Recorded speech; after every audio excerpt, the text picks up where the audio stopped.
All right, so I'll talk about packing seagulls, and this is joint work with Paul Seymour. Okay, and I'll explain what packing seagulls means if you're talking about graph theory. All right, so first of all, this project is thinking about this problem is motivated by Hadwiger's conjecture, which is an old and famous conjecture in graph theory. And what it says is that if you have a graph and you need many colors to color it, then there is a certain structural reason for that in the graph.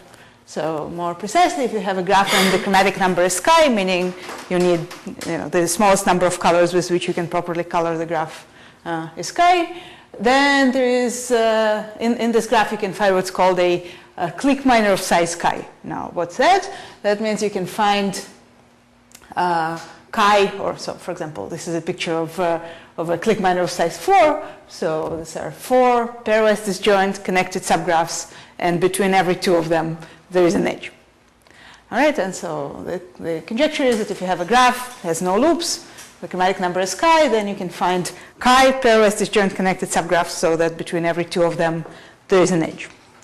All right, so something is known about this conjecture. So mostly what's known is that it's true for small values of chi. So okay, if I have chi equals 1, so there's a vertex in the graph and there is a clique minor of size 1. Now what about chi equals 2? Well, that means I cannot color with one color. That means there's an edge in the graph. That means I can find a K2 minor. Just take the 2 ends of the edge to be your connected subgraphs, and then there's an edge between them. Okay, what about chi equals 3? So that means I cannot color with 2 colors. I need at least 3 colors. So that means the graph is not bipartite. That means there is a cycle, an odd cycle, but all I care about, there's a cycle of length at least 3. So now you can make a clique minor of size 3 out of it, because, right, so here's your cycle. So let's call this, this is one connected subgraph, this is another connected subgraph, and this is a third connected subgraph. So it's 3 pairwise disjoint connected subgraphs, and between every 2 of them, there's an edge. Okay, so what about chi equals 4? So my graph is not 3 colorable, so something is known about this graph. In particular, so if a graph is not 3 colorable, it means it doesn't fall into a certain class of graphs called series parallel graphs. So series parallel, okay, and then, so let me not talk about it in detail, but this class of graphs is known, so that way around. If a graph is not series parallel, then we know it has a K4 minor, so it works again. Okay, so the first 3 lines were easy. This is not difficult. I don't want to do the details, but it's not difficult. Now the next step is hard. The next step, I want to know that something is happening for all graphs that are not 4 colorable. All graphs where the chromatic number is 5. So I need to prove that in particular that every so that if I cannot color graph with 4 colors, then there is a clique minor of size 5. So that has to do with the 4-color theorem. That has to do with planarity. So in particular, by the 4-color theorem, you deduce that every graph that is not 4-colorable is not planar, and then you need to strengthen it just a little bit more to get a K5 minor. Right? Non-planar means either there's a K5 minor or there's a K3 minor. So I want to strengthen it just a little bit more to get a K5 minor, but that's a theorem of Wagner. Okay, and then the last known case is the case of chi equals 6. So I need to prove that every graph which is not 5 colorable has a K6 minor. And that's a theorem of Robertson, Seymour, and Thomas. And that, again, uses the 4-color theorem. So this is equivalent to the 4-color theorem. This uses the 4-color theorem. So it gets hard, right? So easy, doable, hard. Okay, so that's sort of the state of that's more or less what's known for Hadwiger's conjecture in general. And now, I should say that all these hard proofs, right? So this is equivalent to the 4-color theorem. This basically proves that every minimal counterexample is not too far from being planar, and then you can show it's not a counterexample. So somehow we always use that, that the graph is more or less sparse. So what about the other extreme? What about graphs that are definitely not almost planar graphs? So what I want to think about next is graphs that don't have three pairwise non-adjacent vertices. Right, so I have a graph on n vertices, and the graph is called G. And let me say alpha of G is the stability number. That means the maximum number of vertices I can find, all pairwise non-adjacent. Okay, and now I want to think about graphs with alpha equals 2. So graphs where I don't have three vertices, all pairwise non-adjacent. Now, what would Hadwiger's conjecture tell me about those graphs? Well, okay, so if I don't have three pairwise non-adjacent vertices, that means when I color this graph, I need at least n over 2 colors, right? Each color class has at most 2 vertices. At most 2 vertices. So then Hadwiger's conjecture tells me, right, so that there's a clique minor of size chi, but in particular the clique minor of size n over 2 rounded up, in fact, right? Okay. So if I'm hoping that Hadwiger's conjecture is true, I should be able to sort of forget chromatic numbers and just prove that for every graph with no stable set of size 3, for every graph with alpha equals 2, there's a clique minor of size n over 2 rounded up. Okay, and so Hadwiger's conjecture implies this, but actually it's been shown that if you could prove that, you would deduce Hadwiger's conjecture. You could deduce Hadwiger's conjecture. Okay, and so here's a new conjecture. If you have a graph with n vertices and alpha equals 2, then there is a kn over 2 clique minor, n over 2 rounded up. And now here's a strengthening due to Paul. So what it says is, if I have a graph with no stable set of size 3 and with n vertices, then there is a clique minor of size n over 2 rounded up, but a special one. Namely, each connected graph has at most 2 vertices. Right, so I need to find n over 2 connected graphs, all pairwise with edges between them.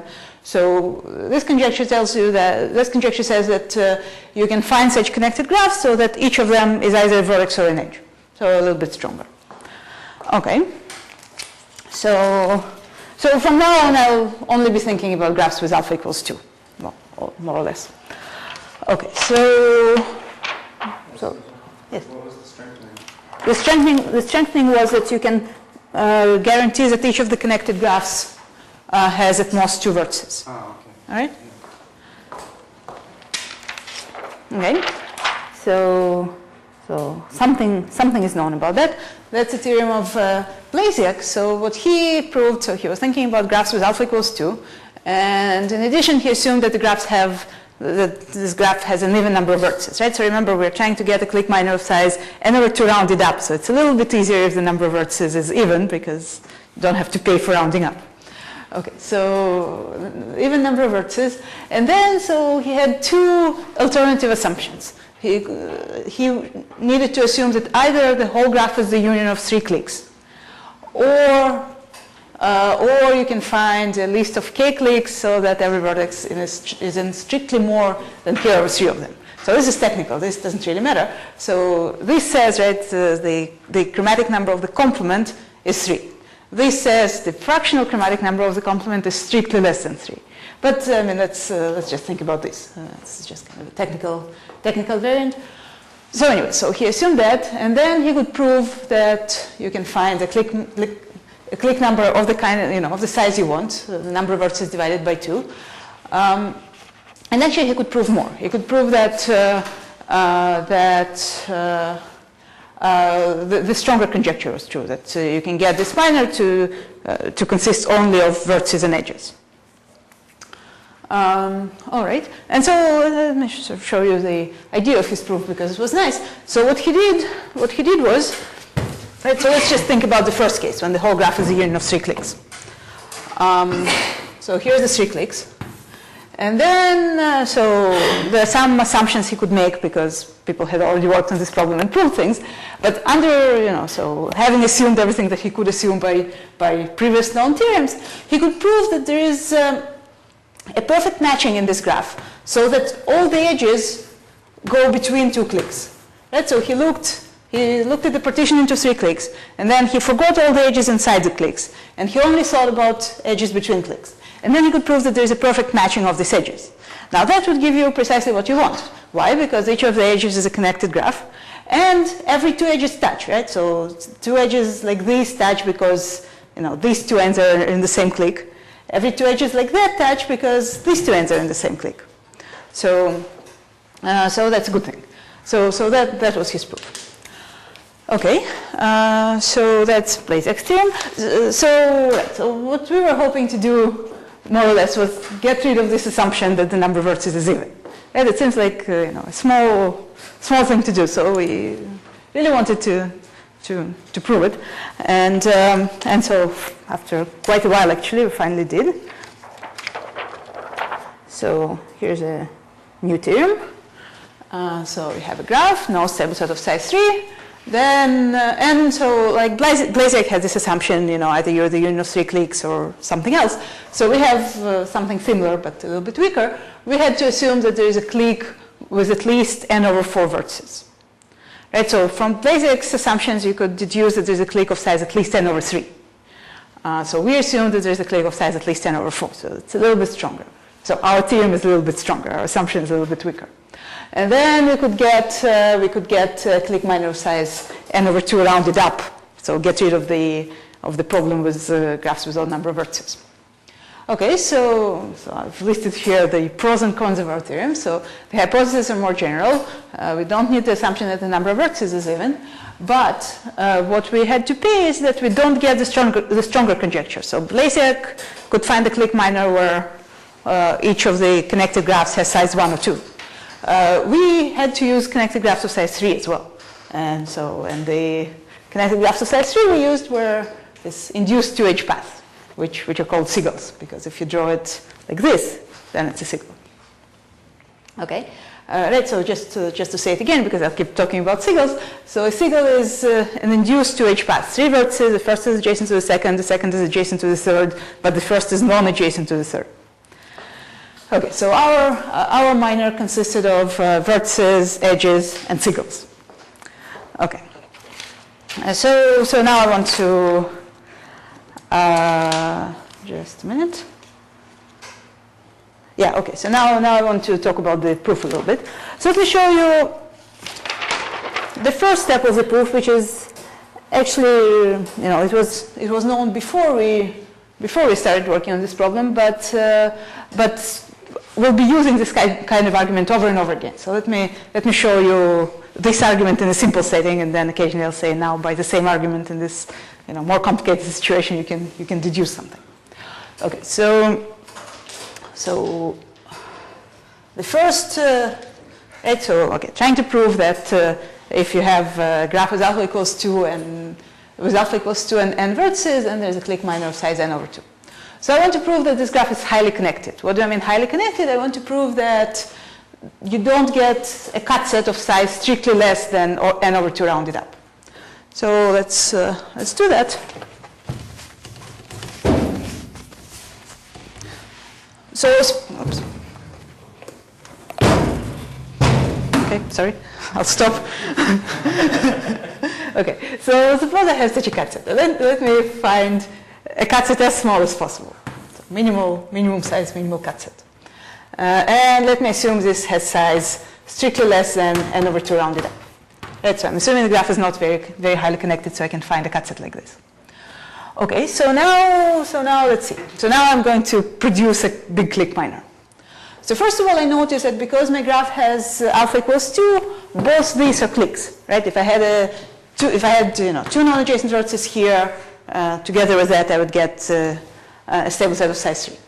So this is a clique, and this is a clique.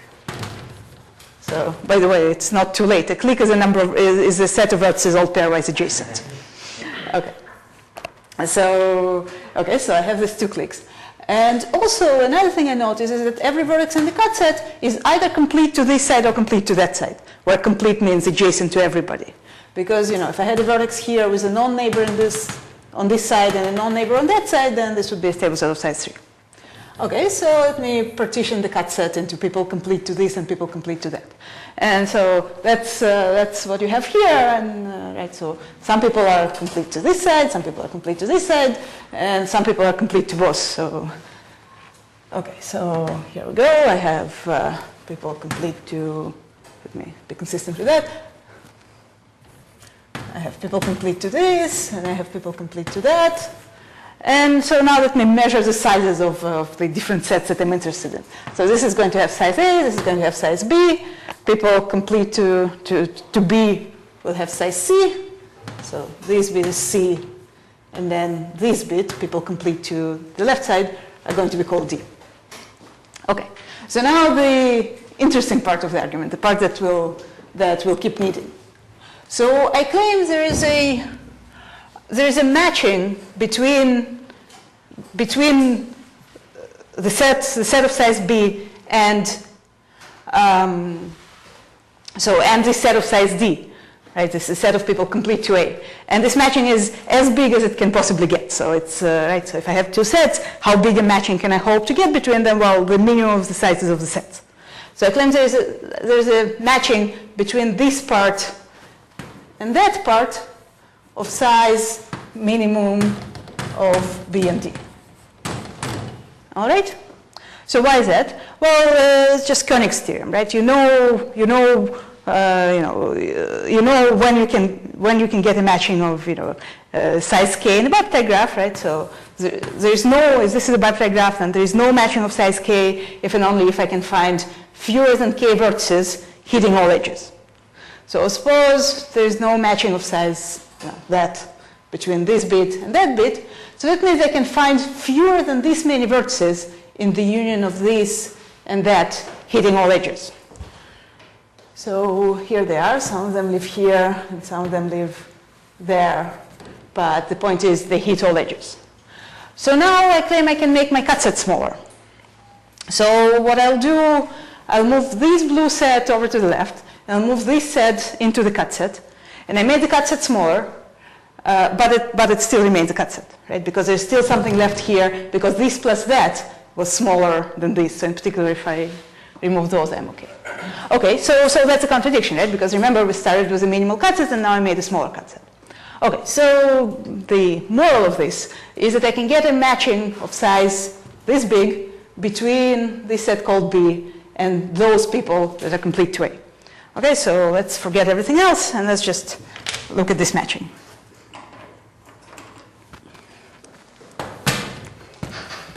Here it is. So I claim this matching is good for producing clique minors. Why? Because you take these red edges, and then you take the set called A. Right, so all the singletons in the set called A. And I claim that's a clique minor. They all pairwise touch. So why? The red edges pairwise touch because they all have an end in this clique. This singletons pairwise touch because they're all in a clique, right? They're all clique. So now all I need to worry about is that every singleton here, but that's true because I arranged for the ends of these red edges to be complete to A. So that's a good thing. So that means I managed to produce a clique minor of size this plus A. Okay? So I do have a clique minor of this size. And then similarly, right, so let's switch left and right and hope for the best. So I can also get a clique minor of size B plus the minimum of A and the size of the people complete to B, which is C. Okay, so now let's analyze that. So this is a clique minor, and yet I'm assuming it's a counterexample to my theorem, so this has size smaller than n over 2. Also, this has size smaller than n over 2. Okay, but now I learned something, because from the fact that this has size smaller than n over 2, I know that this minimum is not A, right? I know that A plus B is big. So this minimum is not A. So this minimum is in fact C. So I know that B plus C is smaller than n over 2 rounded up. And then from here, right, again, I know that A plus B is big. So this minimum is not B, so it's D. So I know that A plus D is small. Okay, but now that's a good thing, because if I add up, right, if I add up the left-hand sides, I get all the vertices in the graph, and yet, both of them are strictly smaller than n over 2 rounded up, so that's a contradiction. Okay, so this was supposed to convince you that you can assume your graph is at least n over 2 rounded up connected, and you were supposed to also believe me that I can get as big as a matching as I can hope for between the cut set and everything on one side. So you didn't use the seagulls at this time? No, yeah. So far it's just a matching a minor that consists of vertices and edges. Okay. So now step 2 of the proof is rest. So what's step 2? So okay, now I can assume that my graph is highly connected. It's at least n over 2 rounded up connected. And now I'm about to start using seagulls. So remember, right? So remember the theorem we're trying to prove. There's no stable set of size 3, but there is a big clique. There's a clique of size at least n over 4. So let me try and construct the minor. So I'll start with my big clique, right? I'm trying to build a clique minor. I'll start with my big clique. And now the theorem is that in the remainder, if I delete this clique, in the remainder I can find lots of pairwise disjoint seagulls. Now what's lots? Well, exactly what I need for the size of the minor to be right. This many pairwise disjoint seagulls. So now, why is that a good thing? Well, so I claim if I take the singletons in the clique plus the seagulls, that's a clique minor. So clearly these are disjoint connected subgraphs. Now I just need to make sure that between every 2 of them there is an edge. Well, so between people in the clique there is an edge because it's a clique. Now I notice that because alpha equals 2, because there's no 3 pairwise non-adjacent vertices in the graph, if I take a seagull, every vertex outside of it has an edge to the seagull. So that's why for every seagull and every vertex here, there's an edge between them. And for every 2 different seagulls, there's an edge between them. So that's good. So I got this collection of singletons from the clique and seagulls, in fact, gives me a clique minor. And like I said, we're going to arrange that the clique minor has the correct size. Okay, so that's how you prove the theorem. Of course, the new and hard bit is to show that you can in fact find this many pairwise disjoint seagulls. Okay, but that's a different question. I give you a graph with alpha equals 2, or just I give you a graph. How many pairwise disjoint seagulls can you find? Right. So here we go. A related question. If I give you a graph and an integer k, when can I find k pairwise disjoint seagulls? So the first bad news is that in general it's NP-complete. So it's a theorem of Dor and Tarsi that if you take a graph and you want to partition its edge set into 3-edge path, that's NP-complete. Now what does it have to do with seagulls? Well, just take line graphs. Right? Looking for 3-edge paths in the graph is the same as looking for seagulls in the line graph. And then, even for line graphs, the question, right? So if I give you a line graph on 3k vertices and I ask other k pairwise disjoint seagulls, even that is NP-complete. So the general question is also NP-complete. Okay, but remember, we are not interested in general graphs. We only want to know about graphs with alpha equals 2, right? Because we are just trying to get a little bit more on Hadwiger's conjecture. Okay, so here is an even more related question. When does a graph with n vertices and alpha equals 2 have k pairwise? So I give you an integer k, when do you have k pairwise disjoint seagulls? Okay, so there are a few necessary conditions. So let's think about those, right? So I'm trying to get k pairwise disjoint seagulls. So first of all, I need at least 3k vertices. Okay, fair enough, right? I'm going to fit in the pairwise disjoint seagulls. Also, I claim the complement needs to have a matching of size k. Right, so why? Because every seagull gives me a non-edge. And they're all pairwise disjoint, so I get k pairwise disjoint non-edges. Okay. The next necessary condition, which is a little bit harder, is that my graph needs to be k-connected. So to get k seagulls, I need k. I cannot have cut sets of size smaller than k. Well, why is that?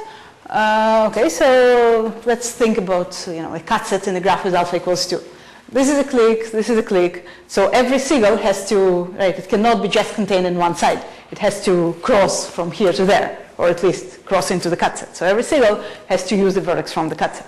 So since I'm trying for k pairwise disjoint seagulls, I need that every cut set has size at least k. Okay, and now here's another condition. So, okay, so it says something about capacity of cliques, but let me kind of work up to it. So if I look at a clique in my graph, right? So C is a clique. And then I characterize vertices with respect to it, so all the other vertices with respect to it. So I'll make a set of vertices with both a neighbor and a non-neighbor in C. I'll make a set of vertices that are complete to C, that means vertices that are adjacent to everything in C. And I'll make a set of vertices that have no neighbors in C. Right, so I got everybody else. So now let's see what a seagull can do kind of with respect to this partition. So some seagulls use vertices from here. But if I have a seagull that does not use anything from here, then so I claim it has to use at least two vertices from this union. Why? Because if I only use one vertex from A, so I'm not using anything from D, I'm only using one vertex from here, say from A, so then what's left is a clique. A is complete to this. On the other hand, if I'm only using one vertex from here, well, it's a vertex anti-complete to a clique. Again, I can't fit a seagull. So, okay, so if I have a seagull, either it uses a vertex from here, or it uses at least two vertices from there. Okay, so that means every seagull either contributes one to this, or contributes two to that. So that means the sum of this plus half of that needs to be at least the number of seagulls I'm looking for. Okay, so that means for every clique, if I define the capacity of the clique to be this, then this needs to be at least k. Okay, so that's the next necessary condition. And here's another funny one. So if you want to find two seagulls, then you shouldn't be looking at this graph, because this graph doesn't have two seagulls. So that's a little bit strange. I mean, you'd think, if you have a small counterexample for k equals 2, you'll have a big counterexample for k equals 100. But turns out it's not true. Okay, so these are some necessary conditions. And so the theorem is that, in fact, these conditions are also sufficient. Let me just go through them again, because I'll spend the next half hour talking about it. So, okay. So I need at least, so if I'm hoping to find k pairwise disjoint seagulls in a graph with alpha equals 2, I need at least 3 k vertices. And if k equals 2, then I shouldn't be this graph. The complement needs to have a matching of size at least k. The graph should be k connected, so no cut set smaller than k. And finally, for every clique, I want that this clique would have capacity at least k.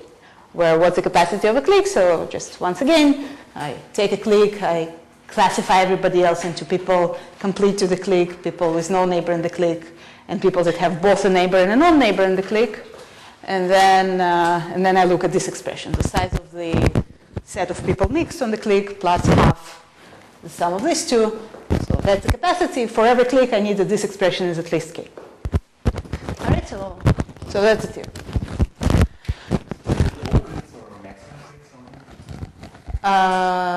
No, I need all cliques for the clique capacity. Okay, so now remember the reason we were interested in this is because we were trying to prove something good about Hadwiger's conjecture, right? So we said our strategy for Hadwiger will be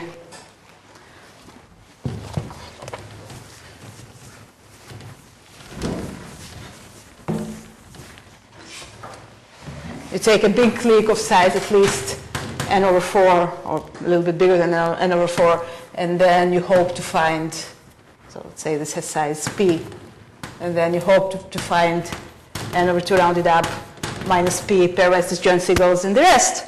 So now what you do, you just check that the rest of the graph satisfies these conditions with k equals n over 2 minus p. Okay, and so you can do that. And in particular, that's where you used. Remember, I said the first step was to prove that my big graph is n over 2 connected. So because I need where is it? because I need this. Right, so I need to deduce that this part is this much connected. So in order to do that, I use that the whole graph is this much connected. Okay. So, so like I said, maybe I didn't say that, but let's forget Hadwiger's conjecture from now on, and let's just think about this. Let's just think about the question of packing seagulls.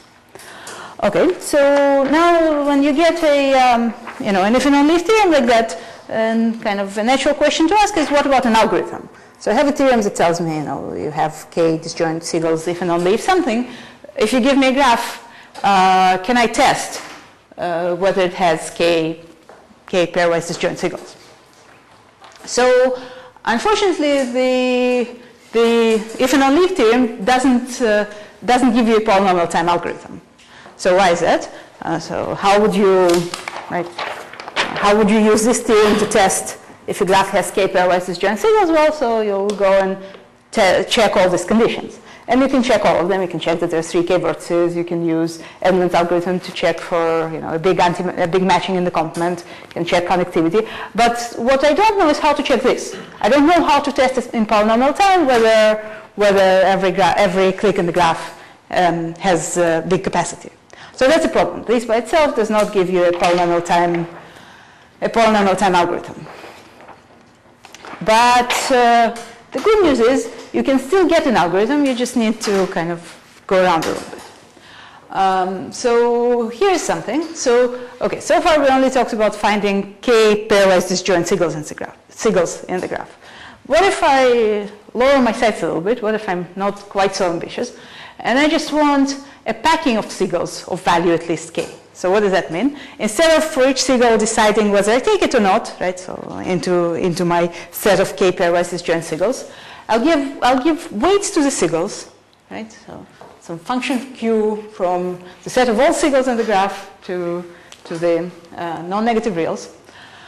And I want to, right, so I used to want disjoint seagulls, so I'll relax that to say the total weight of the seagulls containing every vertex is at most 1.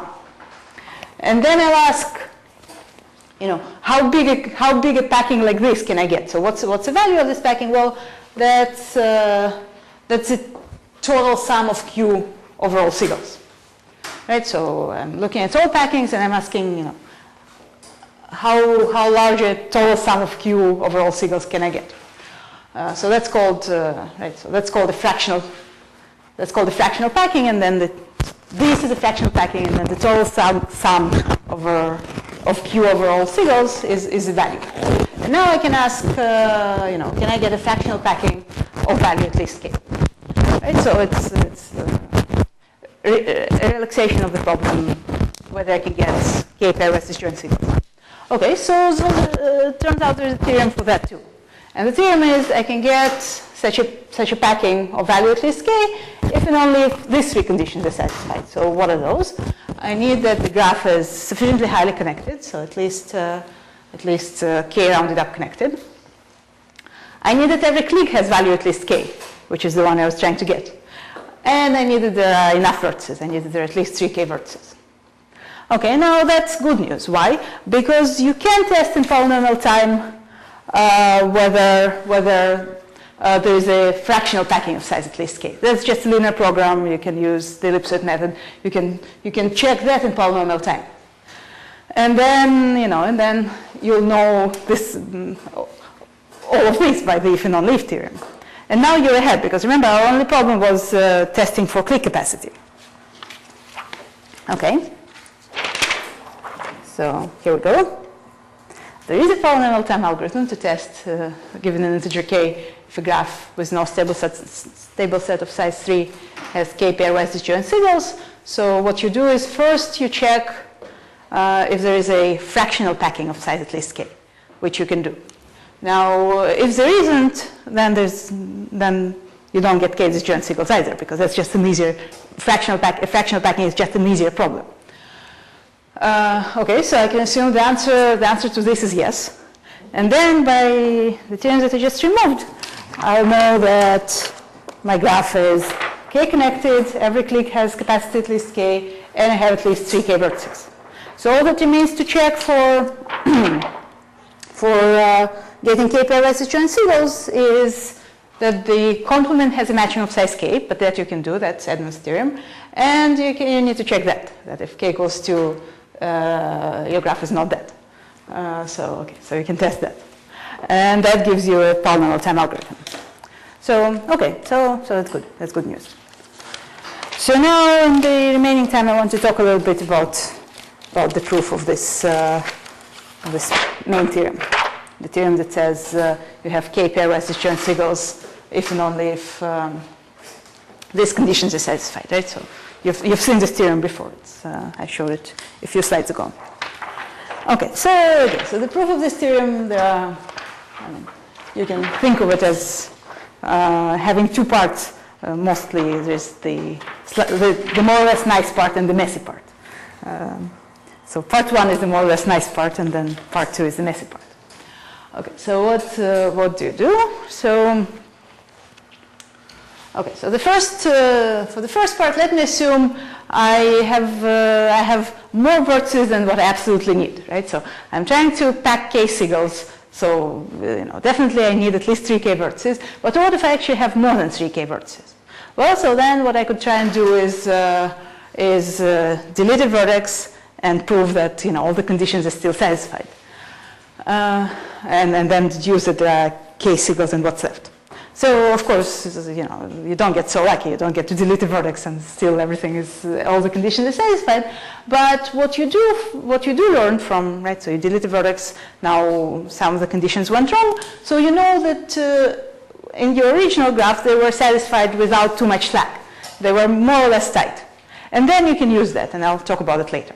So you delete the vertex, and then you use the fact that something went wrong just by deleting one vertex, and then you produce the k pairwise disjoint seagulls you were asked to produce. Now, what's nice about this part is that deleting almost every vertex works. So there's one place where you need to be a little bit careful about what vertex you delete, but that place is easy. You can see what to do. So more or less for all the difficult parts, you're proving that whatever vertex you delete, everything still works. And that makes the proof easier. For the second part, so what we have now is that I don't get any slack in the number of vertices. The number of vertices is exactly 3k. And then the idea is you delete a seagull, and then you prove then at what's left, you can find k minus 1 seagulls. So the conditions are satisfied for the remainder, but with the parameters that correspond to k minus 1. Now, unfortunately here, you need to be very careful what seagull you delete. For the general seagull, it doesn't work. And that makes it hard. So you need to keep track of, I deleted this seagull and had those properties. So I don't want to talk about this, but I do want to talk about that. Okay, so let's see. So what do we need to show? Like I said, we need to learn how to use the fact that the conditions, the necessary and sufficient conditions of the theorem were almost tight before I deleted the vertex. So this is a list of what it actually means. So we had four necessary and sufficient conditions. So at least one of them, I can assume at least one of them went wrong when I deleted my vertex. So if the connectivity condition went wrong, that means that before I deleted the vertex, the graph was not k plus 1 connected, right? So it's a graph that satisfies the theorem, so I knew it's at least k connected, but in fact it was not k plus 1 connected. So I'll need to be able to find k disjoint seagulls if I'm given that my graph has a cut set of size at least k. Then the next thing that can go wrong is that some clique doesn't have big enough capacity. So that means when I started, that clique had capacity strictly less than k plus 1, right? Because by deleting one vertex, I can only damage clique capacities by at most 1. Okay, so then I need to figure out what to do given that I have a clique of capacity strictly less than k plus 1. So all capacities are at least k, strictly less than k plus 1, so that's information. Then the next thing is, right, so I'll need matching in the complement. Anti-matching means matching in the complement. So I'll need a matching in the complement of size k, so that means before I deleted the vertex, I did not have a matching in the complement of size k plus 1. So again, something something I can do. And then the last problem I may find is that I deleted the vertex, and however, so that I deleted the vertex, and I found that I'm now this graph.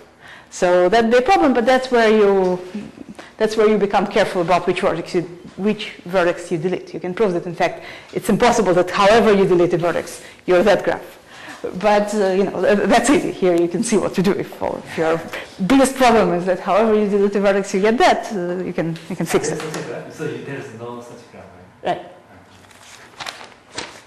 Okay.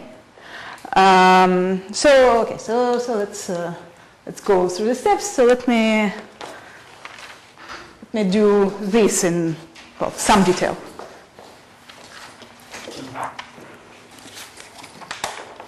Okay, so the theorem is you have a graph. It satisfies the hypothesis of the main theorem, and it has a surplus of vertices. It has at least 3k plus 1 vertices, and I'm assuming it's not k plus 1 connected. Then I'm going to show that I can find k pairwise disjoint seagulls. Okay, so let's see. So I know that the graph is k connected, right? Because it's that's one of the conditions of the theorem. So let me take a cut set of size exactly k. Okay, here it is. It has a left side and a right side. So now I'm going to use that theorem that used to be here and say I can find a matching between this and that of size, the minimum of their sizes, and I can find a matching between this and that of size, the minimum of their sizes. So now what does that mean? I claim that means that at least one of these two sides is actually strictly less than k. Because, right, so I can find, so suppose both L and R had more than k vertices.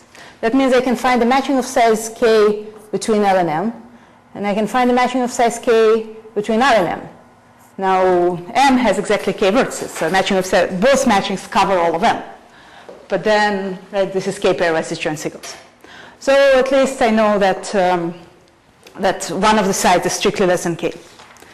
So here we go. Here's a picture of that. So same picture, but with more information in it, right? I have my cut set M of size k. I have L and R, and I can assume that L has size k minus x, and then R is bigger. Okay. So now the idea is the following. So maybe let me do this on the board.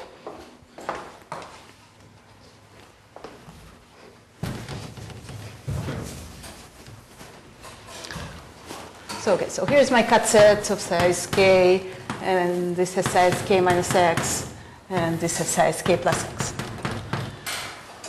So now what I want to do is find a matching between this and that of size k, and a matching in the complement of size this and that of size x, and so that their ends on this side are disjoint.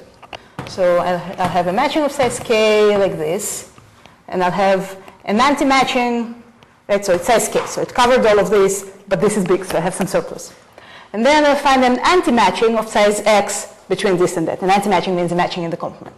So say it's something like that, right? And so here x is 2, right?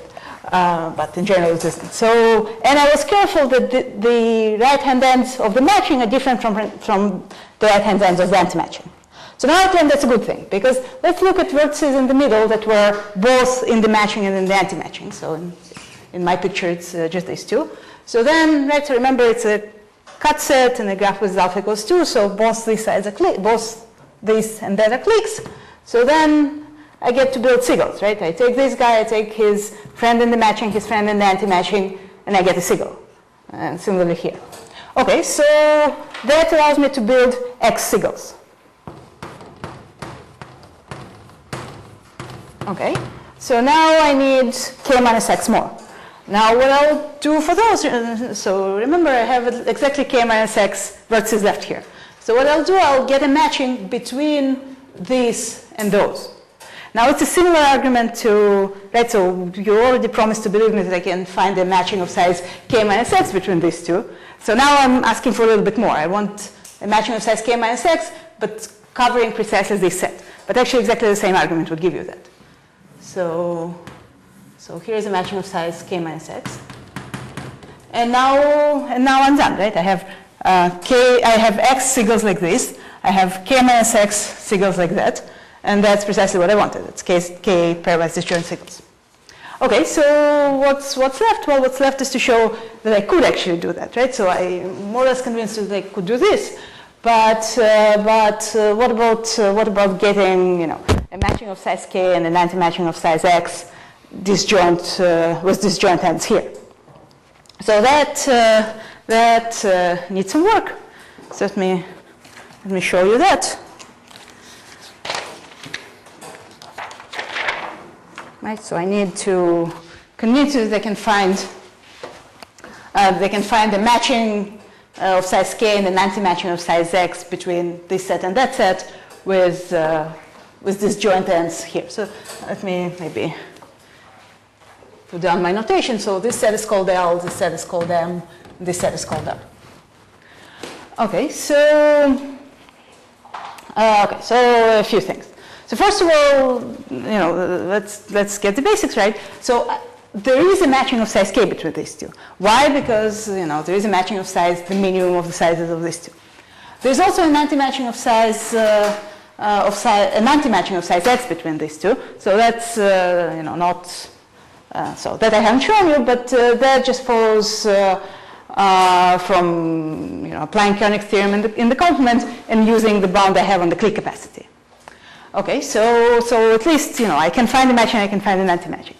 Now I just need to make sure that I can get them to be disjoint. So in here you use the matrix union theorem. So you define two matrices on R. One is a matrix where the independent sets are sets of vertices so that there is a matching from them into M. The other matrix is the matrix where the independent sets are sets of vertices here that can be covered by an anti-matching to M. And now what you want is an independent set, so you want an independent set of size k in the first matrix, an independent set of size x in the second matrix, so that they're disjoint. Okay, so let's not be so ambitious right away. Let's just try and find two, so an independent set in the first matrix and an independent set in the second matrix with big enough sum, right? With big enough sum of the sizes. And then we'll fiddle that. Right, so I want two sets, x1 and x2, subsets of this, so that each of them are independent sets, right? So the first one is an independent set in the first matrix, second one is an independent set in the second matrix, and their sizes are big enough. The sum of their sizes is big enough. So that you can do by the matrix union theorem. So you define the ranks, and it all works out. And I won't show you how. Okay, so now I just need a little bit more, right? So I have these two sets, they're disjoint, they have the correct sizes, but each of them is not the right size yet. But now I can start enlarging them, right? So say I'm hoping that I can get x1 to be of size k, and it's not of size k yet. But I know there is a basis of size k. We already proved that there is a matching of size k. So let's start enlarging x1 within the basis. And every time I add an element to x1, I'll remove an element from x2 to keep them disjoint. And so, okay, so you do that, and you get x1 to be of size k and x2 to be of size x. Right? And if x2 was too big, then you start enlarging x2 within its basis. Okay, so that's the proof. That's how you do that. Okay, let's see. So let's do another one. So the next problem could be that you delete a vertex and your clique capacity goes down. You delete a vertex and, so some clique has capacity strictly less than k. That means when you started, some clique had capacity strictly less than k plus 1. And everything is half integral, so some clique had capacity k plus a half. So either k or k plus a half, right? All cliques have capacity k, at least k. Some clique has capacity strictly less than that, so it either has capacity k plus a half or it has capacity k. Okay, so now if you, right, so again, this is my partition that allows me to calculate the capacity of this clique. So this is a clique C versus with both a neighbor and a non-neighbor in it, versus anti-complete to it versus complete to it. Okay, so then the first thing I can deduce from this and the fact that there are 3 k plus 1 vertices is that the clique is quite a bit bigger than this set. So the clique has size at least this set plus k. Okay, so you just that just follows from the fact that the total number of vertices is 3k plus 1, at least 3k plus 1. Okay, so now here we go, same picture. Now it's kind of the same tricks as before, but in a different order. So what I want to do now, right, so again, here's my picture. I have the clique C, and I have the set of vertices called D, and I have the set B, and I have the set A. So the first thing I want to do is to find a matching between these two and an anti-matching between these two, each of size D and with disjoint end here.